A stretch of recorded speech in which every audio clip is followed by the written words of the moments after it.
जय भगवान वाल्मीकि जी। जय भीम। तो साथियों, कल जो फेसबुक पर था चलन, उसके लिए एक वीडियो बनाई थी। तो कुछ साथियों ने इतराज किया था कि आप दलित क्यों लिख रहे हैं। जैसे कुछ साथियों ने लिखा था मैं वाल्मीकि हूँ, दलित हूँ, और जहाँ लिखा था मैं रविदासिया हूँ, दलित हूँ, ऐसे कुछ लिखा था। तो बहुत सारे साथियों ने इतराज किया था। नाम तो खैर मैं नहीं लेना चाहता। तो उसके लिए मैं थोड़ा क्लियर करना चाहता हूँ कि क्यों ऐसा लिखा गया था। असल में जो दलित शब्द था वो पंजाब से शुरू हुआ था। दलित का मतलब है दला हुआ, जैसे दबला कुचले हुए, दबे कुचले हुए, तो हिंदी में ये बनता है। तो ये जो पंजाब में है, इसे शुरू से ऐसे ही कहा जाता है कि दलित था। जो अछूत शब्द आया था वो आया था यूपी से। वो अछूत आया था शब्द। फिर एक करमचंद मोहनचंद गांधी जी ने दिया था शब्द हरिजन।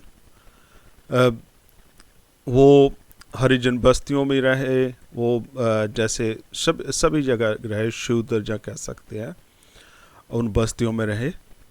तो राजनीति थी, आपको पता है आजकल भी राजनीतिक नीति हो रही है। पांव तक धोए जा रहे हैं जो गरीब हैं उनके। तो ये सारी एक राजनीतिक प्रोपेगेंडा होता है, हमें इसको समझना चाहिए। गांधी जी ने जो उस वक्त किया, उन्होंने वोटें ली। इस वक्त जो यहाँ जैसे नरेंद्र दास मोदी ने किया था, पांव धोए थे जो सफाई कर्मी थे उनके, तो उन्होंने अपने तरीके से वोटें ली। तो ये सारा राजनीतिक प्रोपेगेंडा होता है जो हमें बिल्कुल समझना चाहिए। जो व्यापारी है वो तो व्यापार करेगा ही, लेकिन हमें कैसे उससे खरीदना है, महंगा या सस्ता या औने पौने कुछ भी, ये हमारी मर्जी होती है। तो हम उसको दोषी नहीं कह सकते। अगर हम राजनीति के जाल में फंस गए तो हमारा कसूर है, उनका नहीं कसूर, क्योंकि उन्होंने तो राजनीति करनी है। तो ये क्लियर हो गया था दलित शब्द कहाँ से आया था और क्यों ज़्यादा फेसबुक पर ये लिखा गया था। क्योंकि पंजाब से शुरुआत जो मुहिम चली थी मूछों वाली, वो पंजाब से शुरुआत हुई थी, तो पंजाब में ज़्यादा दलित ही कहते हैं। तो बाद में हमने सोचा था सभी जो ग्रुप बने थे छोटे छोटे, तो फिर हमने जब खोज शुरू हुई, उसके बाद ही मूल निवासी लिखना शुरू हुआ था। जैसे नेगेटिव इंडियन कह देते हैं, तो उसके बाद ही शुरू हुआ था। लेकिन ये सब लिखा गया था, जहाँ जहाँ से शुरू हुआ है वहाँ वहाँ से लिखा गया था। अंग्रेज़ों ने जैसे अनटचेबल कहा था, डॉक्टर भीमराव अछूत लिखते थे। तो ऐसे हमें अभी टाइम लगेगा, क्योंकि अभी तो हमारे जैसे लोग हैं वो राजनीति में ही उलझे हुए हैं। राजनीति में ऐसे उलझे हुए हैं कि कैसे हमारे ही लोगों की टांगें पीछे खींचनी है।